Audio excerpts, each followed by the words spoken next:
What is going on today, guys? Tomcat here, and today I'm bringing you guys another drift build in Forza 5. Now, in this video, I'm going to be doing a drift build of the 2003 BMW M5, the E39 M5. Now, this car is actually one of my favorite BMWs, especially from this era. I really like it a lot. It was always one of my favorite cars in pretty much every racing game that it was in. And as we look through the liveries here, I like this one. And this one is pretty cool too, but usually, okay, I gotta wait for these to load, but usually I like to, oh, that's cool, that's interesting, that camo is kind of interesting. Usually I like to get, I kind of like to paint the cars myself, but, ooh, that's nice, that BMW M Power design, that's nice. I'm gonna go with that, actually, the BMW M Power design. Yeah, dude, that looks nice. In fact, actually, wait. Back.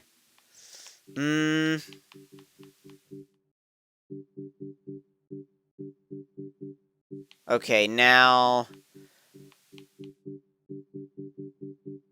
Okay. Where's the design I was looking for? There we go. There we go. That's the design I like. There we go. That's the one I was looking for.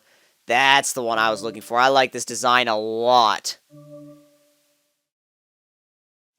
Definitely like this design. And it's not carbon black. It's not carbon black. So that's what, 2 or 3 cars in a row without carbon black? I mean, the stock rims look great in carbon black. And you've got the rest of the car as well. Let's actually go and walk around it a little bit. Yeah, dude, that looks awesome. Let's go ahead and get in and start it up real quick just to see how... Wow, come on. Let me in. There we go. But yeah, let's see how it sounds. That's not what I wanted to do. That is what I wanted to do.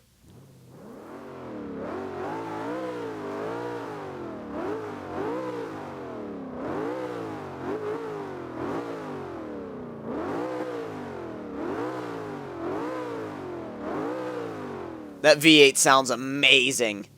That German V8, it really does sound awesome. So let's go ahead and start the build. We'll go ahead and build back. And as far as the power for this car, I'm not sure what I want to do with it. I actually think I want to, I'm thinking of leaving the aspiration stock unless, let's see, I don't know, we could the only thing we have here is the option of a twin turbo kit. And to be honest, I've been turboing a lot of my cars lately. Like, almost every drift build has been turboed. So, let's actually go ahead and do, or at least try to do a naturally aspirated build and see how that works, you know? Because, like I said, all of my, well, not all of my builds, but almost all of them so far have had turbos. I mean, occasionally they'll have a supercharger, but generally they'll have a turbo, or either, well, twin turbos or a single turbo on them. So, I'm going to go ahead and do this as a naturally aspirated drift build and see how that works. So definitely need the race brakes. And let's actually go down in stages to see how much it drops. That's actually a lot for the sport springs. And for the race springs, that's really dropped. Like, really dropped. Don't really want to do anything else in here. Let's handle the drivetrain stuff as well as usual. And get our hands on that. Yeah, race transmission. And the carbon fiber driveline.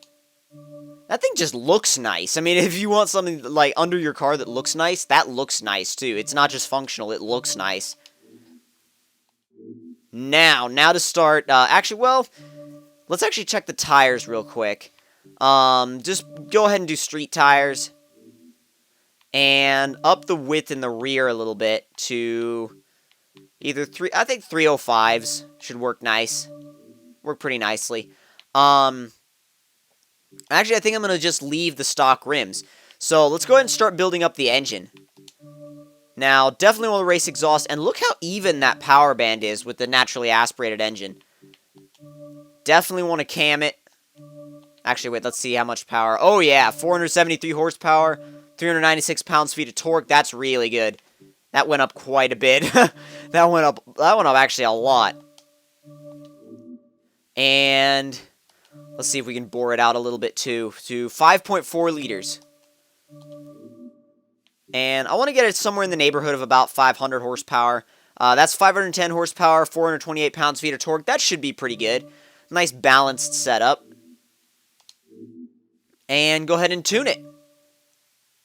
And wait for the tune editor to load.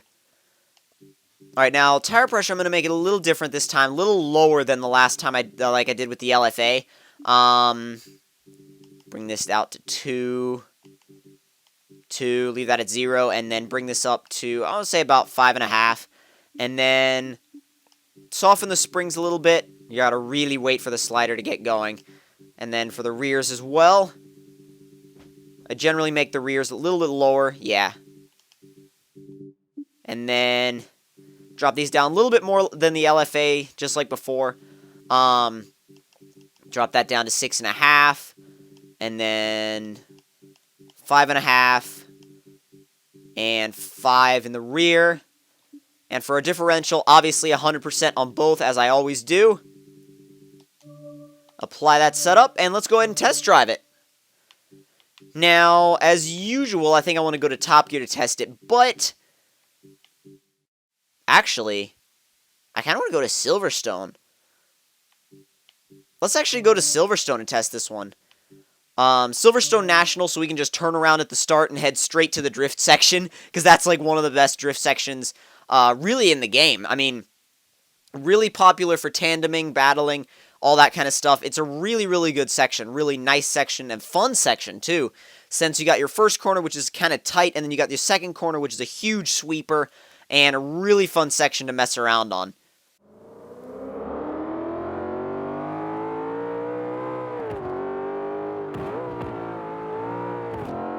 Definitely have to push it a lot more than that LFA. I mean, the LFA had almost 800 horsepower, so you do definitely have to push it more, but the power is always there. Because of the naturally aspirated motor, the power is always there. It's always there when you want it, and it's really, really easy to use. The power is easy to get on. It doesn't like, you know, come in immediately out of nowhere like, you know, like your boost does from a turbocharger, or even a twin turbocharged setup. There's no lag. And overall, it's a really nice feeling power band. Oh, that's too much. Oh, well, maybe not. That was not too much angle. That was actually really good. Surprised I was able to actually keep that, though. Swing it back the other way. Yes. Oh, man, they moved the wall back. You used to be able to do, like, a wall tap right there, but they moved it way back. Because back in Forza 4, if I remember correctly, the wall was, like, right there, right behind the rumble strip. Keep it. Go, go, go. Oh, geez. There we go.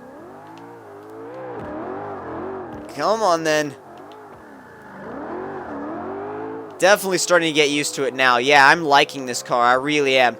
Wonder if that little jump from Forza 4 is... Yeah, it's gone. There used to be a little tiny jump back there in the grass, and unfortunately, yeah, I think it's gone now. Because it wasn't really there. When I went to go for that jump, it wasn't really there. I might adjust the gearing a tiny little bit, but... I mean, that's nitpicking. I think, as it sits right now, it's a really nice setup. And the gearing works pretty well. The gearing works pretty well. It's not 100% perfect, but, I mean, it could be changed a tiny little bit. But, again, that's you know, being really nitpicky about the car. It could... And you can always nitpick with pretty much everything.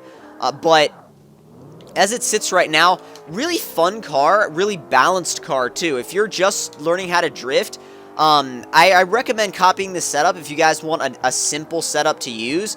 Because that's the biggest thing that I can feel about this setup is that it's easy. It's easy to use, and it's a very it's a setup that doesn't really have any. It doesn't really surprise you, and that's actually.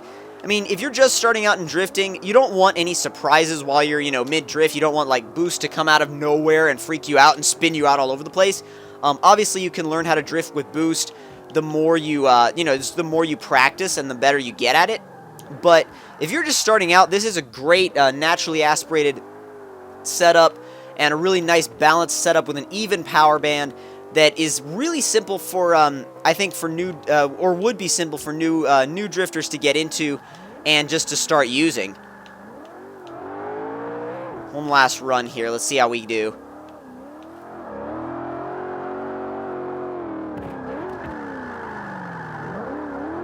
Oh god, that was messed up just a little bit, yeah.